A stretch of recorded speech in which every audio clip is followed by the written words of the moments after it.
You Web We Weave. My name's Alex. I'm Alara. And today we're going to talk about witching on the sly again. Or it's actually a really good method to witch on the sly, but people that don't have to witch on the sly do this all the time anyway, because they just like feeling pretty, honestly. Yeah. And we're going to talk about jewelry today. Yeah. I feel like it's a really good way to carry intentions or to set intentions into an object that is very easy and accessible for you to keep around you just in everyday life.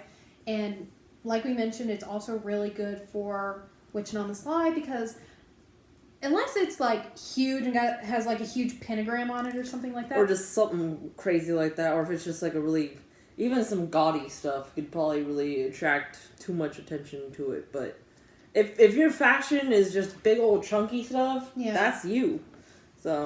And so I feel like it's a really good way to put intention into something that, you know, someone's not going to look at it and like, wow, all right. Yeah. And actually, I very first started out with this right here. Here, I'm going to go ahead and take it off. But I wear this almost every single day. And for y'all that have listened or watched some of our previous videos, y'all will know I'm a tarot reader. I'm very heavily connected to the tarot, and for whatever reason from the very beginning, I have always identified very strongly with the card of strength. I think it's because when I first picked up tarot, I was in a place in my life where I did not feel like I had a lot of personal strength. Like, I didn't feel physically strong, mentally, spiritually, like, none of it. And tarot was really the way that grounded me. So for whatever reason, I really attached myself to the strength card. It had a lot of meaning for me. And I decided that it was so impactful in the way that I carried myself, the way that I wanted to conduct my life from that point forward, that I actually went out and I ordered this off of Etsy. Oh, okay. Yeah, and actually it was pretty well priced. I think I got it for like $13. Oh, not bad at all. $13. Not bad at all. But it's actually pretty good quality. I've had it for 2 or 3 years now, and it still holds up very well. And has it rusted or anything? Not really. There's a little bit of rusting in the engravings, but the person that I ordered it from, he actually sent a polishing cloth with it. Oh. So occasionally I will go and polish it. But the reason why this is such, a big deal and it ties into what we're talking about today is the fact that it just kind of started out as a conscious decision of, this is something I strongly identify with. This is something that I want to carry with me as a remembrance of, this is what I want for me in my life. This is the intention that I want for my life from this point forward. This is what I want to build off of and become. So it started off as just an acknowledgement thing for me. And then the more that I wore it, the more I continued to use it like that, and it became something much deeper. It almost became like my talisman. Yeah, I was going to say, it's like a talisman. Yeah. And once I kind of made that connection, like, this is what this has become for me, I actually started treating it much more,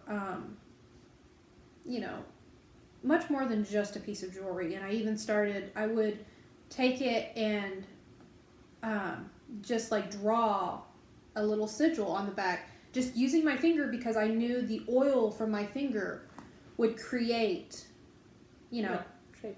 Yeah, create a shape. And so it was a good way for me to carry a particular sigil with me.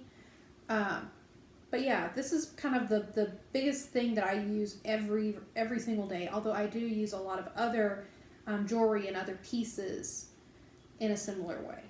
So going back to that, something like that might be a little harder to be on the side with, just because of the tarot. Image that it is. But I got questions from my mom and family about, what is it? Because they didn't, but that's the thing, they don't know tarot. They don't know what it is. All it is that they see is a pretty lady with a lion, and underneath it says strength. And I told them, like, this is just something that I got because it's, like, the imagery connects me to the idea of strength, and it's something that I want, for yourself. That I want for myself.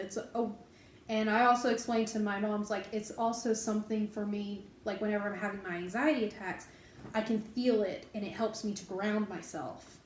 And it's something for me to focus on. Kind of like some people in their cross. Mm-hmm. And that's kind of how I explained it to her, is, like, helps me get back to my center. And because my mom kind of saw what I was dealing with up until that point with my anxiety stuff, she was like, oh, okay. And she was looking at it and she's like, it looks kind of almost like an angel. And I was like, okay. Yeah, it's my guardian. And she's like, oh. So on that one, you have to kind of. But this is the thing. It doesn't just have to be something like this. It can be, honestly, it could be a rock on a string. Yeah, no, I'm just saying, like, because we were talking about if you're being on the sly. Rock on a string is probably a lot more sly than something that's imagery. Mm-hmm. Even though tarot's not always necessarily attached to witchiness or anything, it is, but it isn't. Like, I feel like there's some people that don't, they just do tarot to do tarot on their own kind of deal. Yeah. So it just depends where you're at, too, because I remember, going back, I used to work at Barnes & Noble a couple years ago, and I'm sure they still sell it, but they sell these little, like, boxes of, like, mini books or, like, a set of, like, toys or something that's, like, for your desk, just to have something, like, small, and they used to sell a tarot deck. Oh. That was in a box about that big. It came with a little booklet and everything. And it had a little deck of tarot cards. And I remember this girl bought a little box, and she was with her friends. I don't know, middle school, high school. Right. Live in a city where it's very children focused. So there's a lot of kids here. And, bought her thing. And I honestly think it was just something for them to kind of giggle about. Because, a lot of kids that age are kind of like, ooh, witchy stuff. Yeah. They might have been into it, but I doubt it. Considering we're in Texas. We're in a pretty conservative area. Yeah. Kids that age, unless they have a way to figure this stuff out on their own, are probably not going to figure it out till they're older. Yeah. Anywho, not an hour later, her mom came back and she's like, we're returning this. She's not allowed to have this kind of stuff. Yeah. And I was like, as an employee, I'm like, yeah, okay, cool, whatever. But I was like, you putting fear into something so mundane causes weird stuff to happen later. Like, I feel like if you don't want... repression? Almost, but like I feel like if parents really don't want their kids to do something, they shouldn't go around hiding it, because I feel like that makes kids want to know more. So, like abstinence kind of talks, repress something so much to where there's too much curiosity almost about it. So this kid might have never given it another care, kind of like when you buy a Ouija board, you're like, ooh. Unless you know what other people use Ouija boards for, let them buy a Ouija board, let them throw it away later, don't make a big hoopah about it. Which, actually, going kind of back to what we were talking about before, like it could be a rock on a string, I think even you can do it a little bit more sly, now that, like, charms, like the little charm pendants, you can just pick out a particular charm that has a, it could be a horse or a dolphin or, or a... Spirit animals are real good for that kind of stuff. It can be just almost any little charm that you can find in in a craft store, but as long as for you there's an association with a particular idea, it's a particular symbol for something, you can use that. For sure. Just take it home, set it with your intention. However you do that, if you need to, do some anointing with it, with either, with the moon water or with oils, you rub it in some herbs or something, do whatever you do to set intention, and bam, you have this charm necklace that you can, if you're having a particular day and you need that particular whatever it is, put it on, and you're going to be wearing it, and no one's really going to know the underlying meaning to it. They're just going to see, a horse charm on a necklace. And they're like, oh, she must really like horses. Pretty much. I don't remember the brand. I'm sure that other brands have done this, but I remember at the mall, this jewelry line came out with kind of like a symbols line, and they had 4-leaf clovers, lucky shoe, what are they called? Horseshoes. Horseshoes, clovers. I got the one that was in the shape of a lotus. Oh yeah. They had other flowers. They had other little, hearts and stuff. And they were like this big on a piece of metal. Like they were just very small. Honestly, if I did want to go more sly with my necklace and not go tarot, I could have just as easily gotten a lotus pendant and had it on my necklace instead, and it could have meant the same thing for me. It was just tarot is such a big part of me and my life that I really wanted this, no matter what everybody else might wonder about it.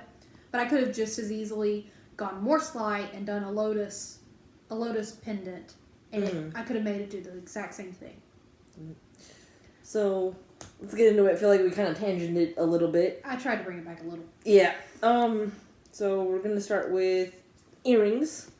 We don't have a lot to really go into that, and then that might be the least inclusive out of them because not everyone pierces their ears. Yes. So if you don't pierce your ears, if you're not allowed to, or you don't want to, or whatever, So I have a couple sets. You can talk about your thing here. Honestly, with earrings, this is something that I only started to do very recently. I pierced my ears when I was very young. Not very young, but like middle school age. Oh, wow. Yeah, I know. It wasn't like since I was a baby or anything like that. Mine was. But I pierced them when I was, a younger kid because it was my decision. No one else did it for me. I chose to get them and I went and I did it. And then for whatever reason, I let them grow in. And then I just recently reopened them within the last year, I want to say. Did that hurt? No, not hardly at all. My cousin had to redo hers 3 times, and she was just and they were all on accident too. They all kept closing on accident, and I was just ooh. I've had mine since I was a baby. So. But anyway, I started doing that because for whatever reason, I just got the really strong urge one day, and it never really went away. I'm like, I want to re-pierce my ears. I want to reopen them. I want to wear earrings again. I was like, okay. So I do wear earrings pretty regularly now. A couple of times, a couple of days out of the week. And I don't have any particular earrings that, I do have some earrings that I have particular intentions with, but they're few and far between. It's not something that I do all the time, although I do acknowledge that it is a really good way to do things very sneakily, especially if you do, what she has over here, earrings that have a particular stone set in them. Like those you said were labradorite? Mm-hmm. You can't see the flash on them too much because they're tiny studs. Yeah. And then I have amber as well. So these are a little more, you can see it a little better kind of situation. And that's the thing. I don't have, at this point in time, I do not have any earrings that have any natural stones in them. I would love to. I really want to because I think that would be a way that I would enjoy having a particular intention carried with me throughout the day if I didn't feel like wearing a bracelet or something else. But as it is right now, I just have regular earrings, regular studs.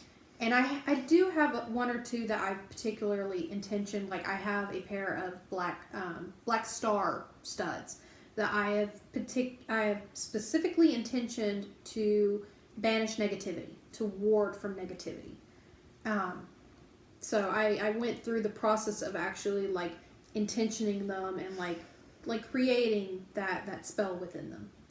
But I feel like sometimes just having an earring that has a natural stone in it, because stones are already kind of pre-programmed to do certain things, I feel like it's a really natural way to just kind of carry something with you. Mm-hmm. And then if you wanted to, you could make it more potent or more impactful by going with, a stone that's already has a particular intention, and then adding your extra or your own intentions on top of it. Mm-hmm. Definitely. So. That's about all we got really for earrings, just because I honestly used to wear earrings a lot more. I don't wear them as much anymore, and then like I said, it's the least inclusive out of all of any jewelry type, honestly. But I honestly, as long as you're not going something weird, well, not weird, but something unorthodox where you've got skulls hanging from your ears or, something, not necessarily mainstream, I feel as long as you keep it kind of I was also talking if, a lot of dudes don't pierce their ears, too. It's a lot more common than it used to be, but it's still not every dude has earrings. Or wants them, or honestly, whatever. If you are a guy and you do pierce your ears, but you don't want it to be so obvious, if you're intentioning for something, you can take just a regular metal stud or a regular diamond stud. Or a little hoop or whatever. Or a little hoop. Just, you don't have to go with a particular image or a particular stone. If you just do one of those things that I mentioned, that will work very well for laying any intention that you want into them. Because I feel like it's a blank canvas. And that would work for any body piercing. I just thought, Yes. I had a couple ladies in my family that had their belly buttons pierced. This was the 90s and the early 2000s. I don't think it's as big as it used to be. People don't talk about it as much as I don't feel, but one of them had a little green stone on her belly button ring. I don't know if it was real stone or just a bead or whatever. And then one of my other friends had like an eyebrow pierce. I've had friends with nose studs. I've had friends with lip piercings. So if you have anything anywhere on your body pierced, set that with intent. Yeah. Even if it's somewhere hidden, if it's somewhere on your face, wherever. And it doesn't have to be a natural stone in order for you to intention it. It can be something as simple as a bead. Mm-hmm. Or like just a piece of bead. metal. Like if it's just like a normal hooper, up here they're normally just metal studs. Yeah. So. I think one of the next ones that I've just recently started looking more into is rings. I am normally not the kind of person to really wear rings. It's never really been my thing. But for whatever reason here lately, I have been wanting more and more to get a couple of different rings, specifically to intention. I do like the idea of either having a ring that has a stone set into it that's I can intention further. But I also like the idea of with rings, you can take them off in the inside of the band. You can scratch whatever intention you want into them. And keep it hidden. I feel like rings lend themselves very well to having hidden intentions. Yeah, or if it's a metal, I think you can engrave certain stone, but if it's metal, you can actually get it engraved too. I had a high school graduation ring. I'm just gonna close that real quick. And normally the saying is peace and love, right? I did it backwards where it was love and peace. My mom was like, you did that wrong. And I was like, no, it's my own thing. It's from an anime. And he says love and peace, not peace and love. So it was my own kind of thing. So with the idea of doing rings, this is actually probably the most recent addition I've made to my jewelry. Is this ring again? Got it at Power of the Rainbow. And this is actually particularly for my deity. We were there. We were perusing, doing our, rock shiny thing. I was buying too many things again. As we do. But yeah, I was just going around and I happened to, for whatever reason, I noticed that there was the bowl of rings, even though I've passed it dozens of times before. I never thought anything of it. Yeah, because he's always sold those there. Always. So. And for whatever reason, I stopped and I was reading them, and the first thing that I read on the little description, I could just feel my deity come forth. She's like, mine. I was like, oh, okay, all right, we're doing this. This is a thing. So I started going through them and trying to find a particular size and everything, and this has just become my thing of. It's just a ring. It's just a very regular ring. Doesn't look like anything. No one's really raised an eyebrow or asked me about it. It just looks like a decoration. But for me, it's a very simple way to, one, please my deity. Two, I carry it for her. It's my way of every time I play with the ring, anytime I notice or feel that it's there, it's my connection to her. It's my constant reminder of she is in my life. So this, I think, is a very good way to honor and keep deity with you in a way that maybe... Subtle. Yeah, subtle and something that you can keep to yourself. This is just a hematite ring. They melted it down and forged it into the shape of a ring. And with this particular type of ring, I've seen it done with fire agate. I've seen it done with rose quartz. Goldstone. I've seen it done with jade and did I say amethyst already? No. I've seen it done with amethyst. I've seen it done in a wide variety of different stones, of different colors, and it can even be something just as simple as a regular ring, not even made of stone. Mm-hmm. But it's a very, it's whatever you make it to be. For me, it's a very constant reminder of my lady. And since I bought the ring, I've worn it every single day. Now, the position of what finger I wear it on has kind of changed until, for whatever reason, it just, like, I put it on this finger and it was like, done. That's it. That's the place. And so now it stays there. Because at one point you were putting it on your thumb, weren't you? It started out on my right hand ring finger, and it kept bouncing around, and then it wound up on my thumb for a little bit, which I actually really enjoyed, but then it started to become uncomfortable, like it was too tight, whereas before it fit just fine. I was like, okay. And it started bouncing around again. And then I think I accidentally put it on this finger, and once it got past the meat at the base of my finger, there's a perfect little groove in my finger to where it just nestled. And most of the time I don't feel it, except for occasionally. And I was like, that's it. And the funny thing is, with this particular one, I was wearing it for her, but there was something going on, and I was very, very stressed out, and I was I could feel the verge of an anxiety attack kind of building up on me, and I was in the car. And for whatever reason, my ring was really, really bothering me. So I took it off, and I think that's when it ended up on this finger, and as soon as it went on my finger, it's like I stopped. Like, just whatever I was feeling, all that anxiety was gone. Like, it never existed. And I was just in this really odd state of just calm. And I was able to do what I needed to do, and I was just like, whoa. Which, hematite itself is actually, it's very good for bodily grounding. Yeah. Like, that's what it does. But it hadn't been working for me up until that point. And sometimes, I'll probably talk about this in a later video, because it has to do with palmistry, but different fingers of your hand are represented for different elements, different planetaries, different meanings, different uses, and having certain rings on certain fingers will do particular things for you.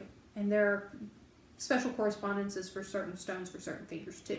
Like I said, future video, something to look forward to, but I'm bringing this up just because you can do this with just regular intentions, or you can do something as simple as a ring to tie you to your deity as a form of worship, as a form of daily reminder. For sure. No. And like we said, metal rings just as well.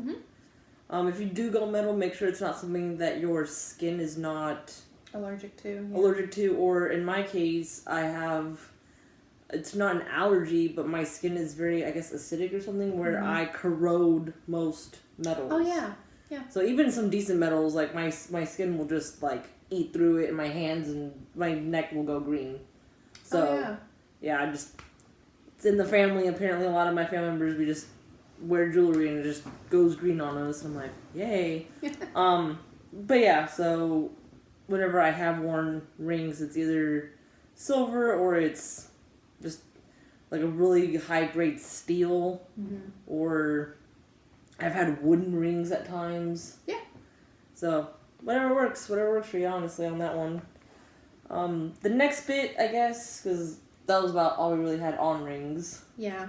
The next bit is necklaces, which we probably should have talked about the tarot thing, because I was going to bring those up. Well, we talked about necklaces at the very beginning when we were talking about different charms and pendants and stuff. What did you want to add to all that? Just other stuff. Okay, go ahead. So you can do stuff that's metal. You can do stuff that's, so that is a stone with metal, and I believe it's carnelian, because I think that's what the kids said it was. It was a gift from my sister and her babes.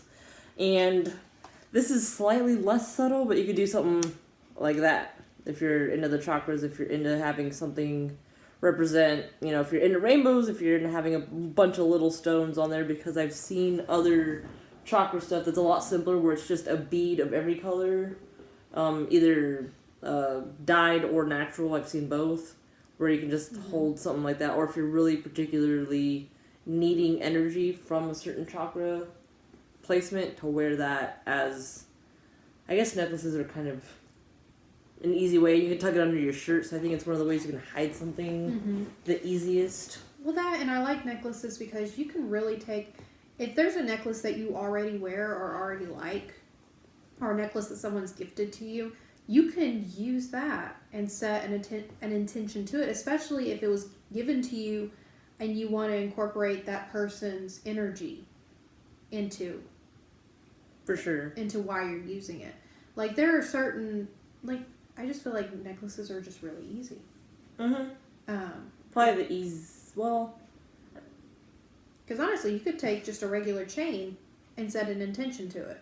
It's all in how you treat it. It's all in how you program it. It's all in how you set your intentions. You can have just a regular chain, not a thing on it, but you can intention it to where it does a very specific thing, and that can be very powerful. For sure. All right, and now we're coming to the meaty part of the video. One of my favorite things, which I think I've already talked to y'all a couple of different times about this, is I like wearing bracelets. That's kind of my thing. It's the easiest way for me to keep something on me.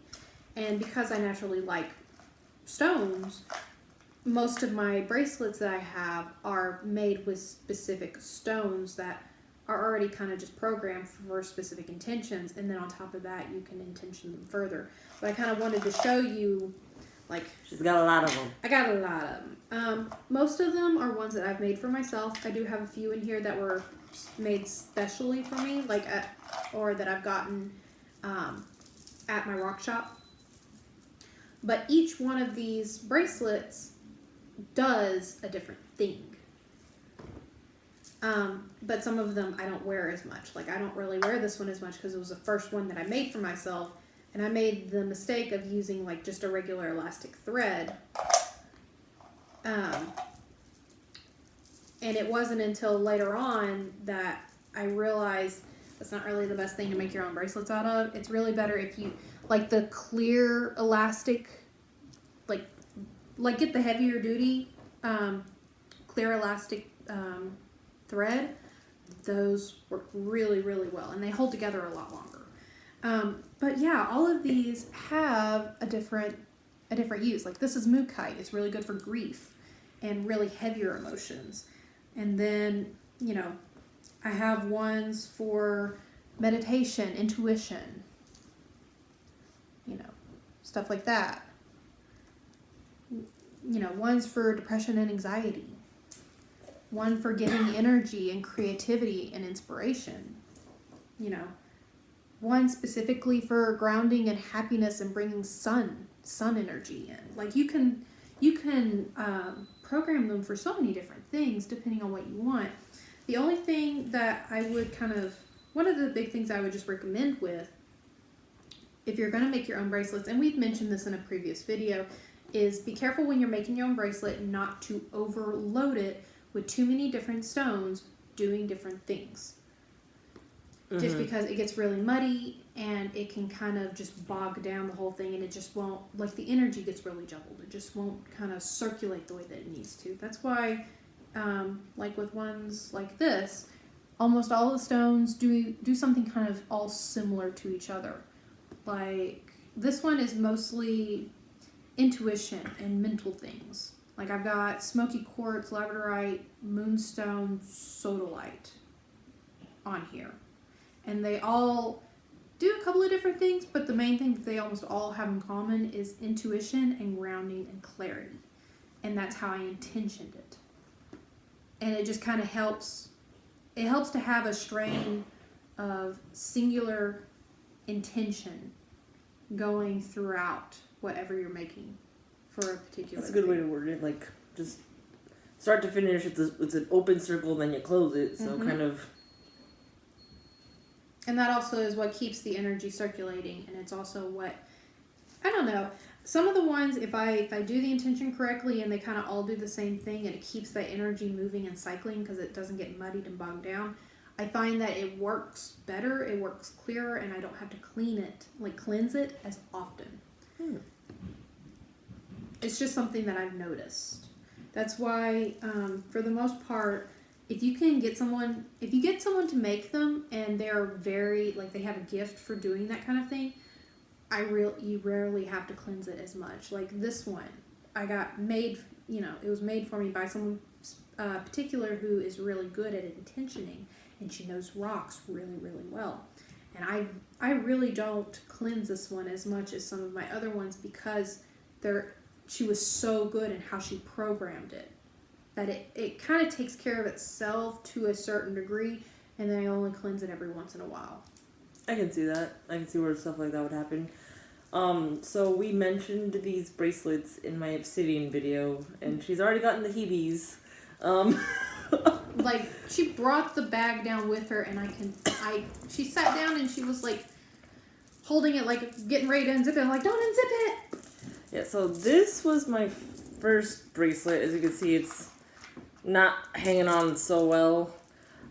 This is the one that I mentioned that I dropped, and one of the beads broke. But you can see where like the beads are larger bits of crystal versus that's a heavy bracelet. So I'm gonna open this. If she makes faces, that's why. It looks like it just dissolved into a puddle of rocks. Yeah, I don't know what the stuff is strung together with. Mm-hmm. So you can see where this one's starting to go the same way. It's getting loose and drippy. This one's still doing alright though, but you can see how chunky. And I was literally... Hold on, I'm gonna do it the other way. I don't know what it is, but even... I was... Well, no, I have to wear this one on top now. So I was literally wearing them like that. And it's a good chunk of rock on your wrist. So it's pretty heavy. This doesn't look as nice anymore because it's stretchy. But yeah. It's gone like a limp noodle. Yeah, so I was wearing them one each or both, and I would flip them around. But, yeah. It feels like something heavy is sitting on my chest.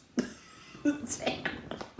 I'm sorry. It's okay. It's just put them back in the bag and tell them to stay there.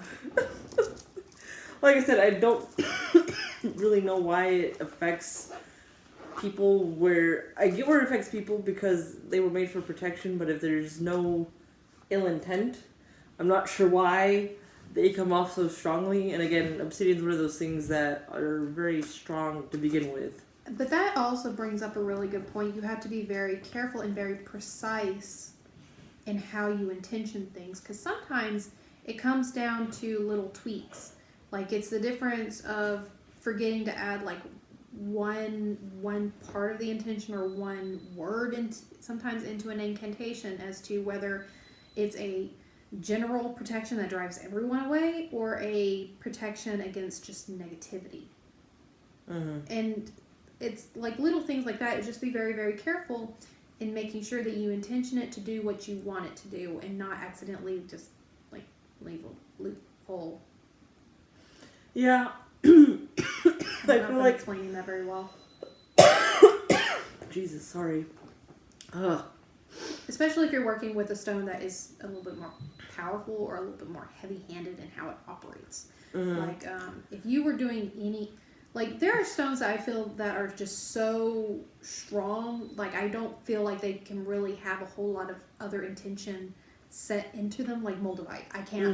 I can't imagine being able to set any intention into moldavite because it is already so big and badass at what it already does. Mm-hmm. Like, it's just, For sure. It's like an open current. And that's really not something that's easy to harness. Mm-hmm. It's just kind of a raw connection. And to some degree, that's kind of how I feel about obsidian. It's so heavy and strong at what it does. I feel like it's one of the stones that's a little bit harder to get it to conduct. Yeah, I can kind of see that because it's harness. I mean, it was volcano, so I mean, it was lava at one point. I can see where it's a little. He works with obsidian a lot, though. He's the friend with the obsidian knife. That's the thing. I don't think it was anything he did on his part. I think that it was just something that over time, like, it started, I don't want to say warp, but it started to shift. And it could just be that it shifted to deal with what you were going through internally. Yeah. It shifted to deal with what you were going through situationally. And I think sometimes wearing something through very powerful situations, regardless of good or bad, I think it kind of alters things like that. Because this may also be another one of those things where I have a very different way of looking at certain things than other people, but I almost consider magic to be a living thing in some ways, in the fact that it will shape itself after it's been set to deal with certain things that the person that intentioned it did not initially set it to be doing. Yeah. Like, I almost feel like it adapts. Mm-hmm. I remember because when I brought this one back for the first time for him to kind of like take a look at it, he was a little weirded out by it. Yeah, didn't he? I'm going through the second hand, but didn't you say that he told you, like, what did you do to this thing? Yeah, that was the first one though. Well, those are worse. The other two are worse. Like, this one is just kind of sitting there going, meh. The other two is like, don't touch me. I was like, okay. Oh, so an extra sassy version of my pendulum earlier. Just. But yeah, I feel like sometimes if you do set intentions into jewelry, every once in a while you may need to go back and re-intention them, because either the intention will wear out and it needs to be re-strengthened or reset. Same thing with crystal grids. Or in this particular case, you can have intentions that adapt and adjust to continue operating the way it needs to for certain situations, and sometimes you need to kind of go back and like, it's like, okay, no, don't go off on a tangent. We need to stay, like, this is what I want you to do. You have to reconnect those those connections. Sorry, I finally untangled it, and it's just like it finally gave. You didn't want to be touched. No, I hope I don't lose any. It's okay. I'll help you find them. I won't touch them, but I'll help point out any that we find later. Wow. Well, can you blame me? All right, I think that about wraps us up. All right. Thank you so much for sitting and kind of listening in for, I'm sure altogether this has probably been kind of a longer video. But I hope that you got something useful out of it, and I hope that we were able to give you some ideas about different options that you can do. Just in general, or, on a more sly nature. For sure. But I guess I'll have to make something out of these. Maybe you could make me something. The fact that you even think that I would touch that is amusing. All right. Thank you so much for sticking with us, and we hope you have a wonderful day. Toodaloo. Bye.